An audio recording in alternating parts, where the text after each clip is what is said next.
My name is Adam Erhart, and welcome to Modern Marketing Minute. On this episode, the importance of authenticity and belief. Clock is ticking.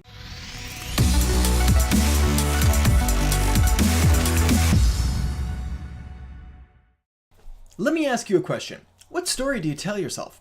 This is an important question to ask because the answer is going to reflect and come across in all of your marketing, whether consciously by making an overt statement or subconsciously in the feelings and emotions that your customers are going to experience as a result of doing business with you. You see, the power of a good story, also known as marketing, isn't just in the story itself, but in how much it's believed in, as in the company's values or missions or vision statement or anything like that. This is because you really can't fake it till you make it. Not that you'd want to. And you can't fool all the people all the time. Not that you'd want to either. And you certainly can't build marketing that entices or brings in buyers if they sense that something's out of line or incongruent. This is because authenticity matters.